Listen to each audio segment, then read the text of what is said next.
Hey guys, this is going to be a video on my thoughts on the 80s. I know it's been about a week since I've done a video. Reason being, I just haven't had much time. The sun hasn't really been out too much, so doesn't really help with the whole lighting thing. So this is going to be my thoughts on the 80s. I know it's kind of been a hot topic for the past couple weeks, so I thought I'd give my thoughts on it. So I can pretty much start off by saying that the 80s are known, without a doubt, as the golden age of wrestling. Without the 80s, you would not have anything up to this day, because, in the 80s, that's pretty much when wrestling exploded onto the huge national scene, when all the territories came, when Vince bought out all the territories, they became the WWF.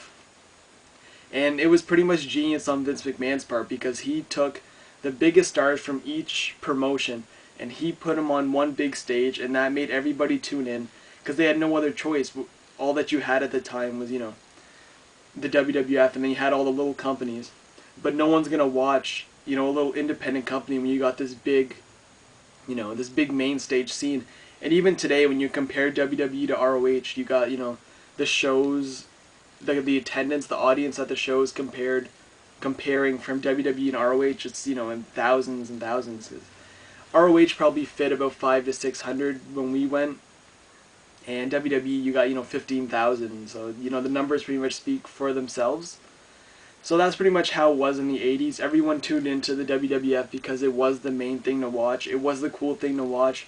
All their favorite characters were on that one program, which of course had an effect when it came to the TV ratings for, Saturday Night's Main Event and all the other shows that they broadcasted during that time. And I believe that the TV ratings, I'll look it up and put an annotation somewhere if I'm wrong, but the TV ratings during that time in the 80s was 11.4 compared to Monday Night Raw, which gets the highest rating now, which gets a 4.1 to a 4.3 if they're lucky. So that's a pretty big difference when you're comparing the two together. It kind of shows you what wrestling was then and what it is today. In the Attitude Era, it was the same thing. It wasn't exactly at the 11s, but it was in the high 6s, 7s. But now wrestling has just pretty much dropped to a point where they're struggling not struggling, but, it's not the same as what it used to be, especially in the 80s when you're comparing it now. And just, in my opinion, I think the stars, the characters that they had in the 80s was what really made people watch. The characters really captivated the audience to the point where you want to tune in every week to see what's going to happen. You had guys like Hulk Hogan, Ric Flair, Sergeant Slaughter, Roddy Piper, Ricky Steamboat, George the Animal Steel, the Ultimate Warrior, and just guys like that Macho Man, I forget Macho Man, just guys like that who you tune in every week to see. And it wasn't even the main event. It's not like all those guys were always in the main event. Ricky Steamboat, he was always the mid-card guy along with Macho Man for a long period of time. And then you had your main event guys with Andre the Giant, Hulk Hogan, Sergeant Slaughter, Roddy Piper, Ric Flair. And just stars like that, it really made the 80s special. And if it wasn't for the 80s and for those guys such as Ric Flair and Macho Man and Ricky Steamboat, you wouldn't have guys like Shawn Michaels, Triple H, Chris Jericho, the Hardy Boys. You hear their stories when they're asked how you got into wrestling. A big part of them are all like, I was sitting home watching TV and all of a sudden I turn the channel and I see, and you have the wrestler inserted in there. And I think the Hardy Boys was, who was it? Macho Man, because I watched a Jeff Hardy interview and he said Macho Man was the guy who got him into wrestling. Chris Jericho, you had, Macho Man with Ricky Steamboat. A lot of guys, you had Ric Flair, such as Shawn Michaels, Triple H, and then a bunch of the younger guys were all, Hulk Hogan fans. And so just like that, you had such a big impact. The 80s had such a big impact on wrestlers of today. And then you had the oddball wrestler like Mr. Kennedy, who says in one of his interviews that he was not a fan of he wasn't watching wrestling in the 80s, but his friend made him watch Raw one day, and he saw Stone Cold Steve Austin, and that's how pretty much he got addicted to wrestling and became the star he is today.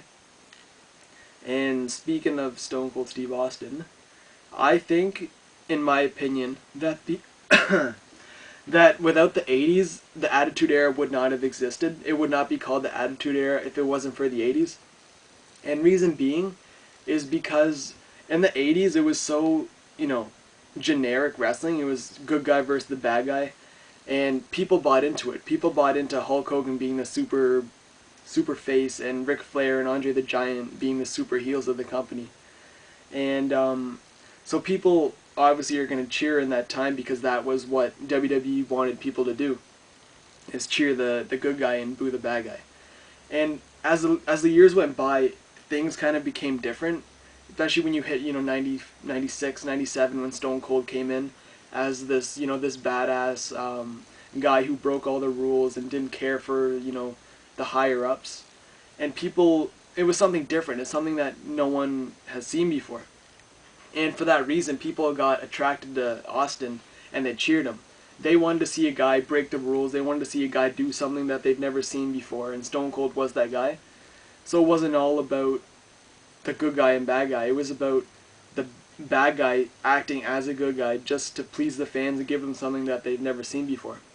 So now when you, perfect example would be Bret Hart versus Stone Cold, the I Quit match. Bret Hart was supposed to be the good guy in that match, and Austin was supposed to be the heel. And it was just the other way around because people were sick and tired of seeing the good guy all the time. They wanted to cheer something different. They wanted to see a new character, and Stone Cold was that guy. And that's pretty much what boosted Stone Cold's career, was because he was that guy who did something different and something that the fans have never seen before. And there you go, the Attitude Era was formed. And on WCW side, they had the NWO, which is pretty much the same thing, along with DX. NW was more the heel group, and they acted pretty good as that. And the DX was kind of they were heels, but they were pulling jokes at the same time, which made them a face, and people loved to see it.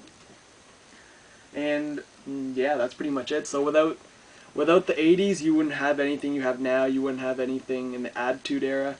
And to be quite honest, I think Hogan, Ric Flair, Roddy Piper, Ricky the Dragon Steamboat, or Randy Savage, they paved the way for generations to come, and we can always look back on the 80s as being that era in wrestling where wrestling was pretty much larger than life. It was something everyone watched. It was the cool thing at that time, and to think that there's a good chance that that will never happen again.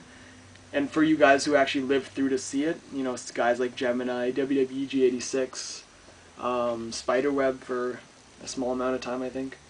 Guys like that who've actually lived through that era to see what went down at that time is, they're really lucky to see that.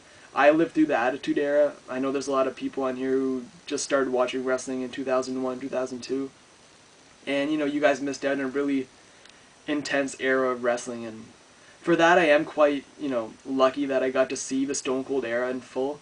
I was what, 10 at that time, 9 or 10, so I wasn't exactly old enough to know what was going on, but I still remember to this day the stuff that Austin did, and it was just amazing. Stuff that you've never seen before in wrestling. And yeah, that's my shoot on the 80s of wrestling, and I'll see you guys next time.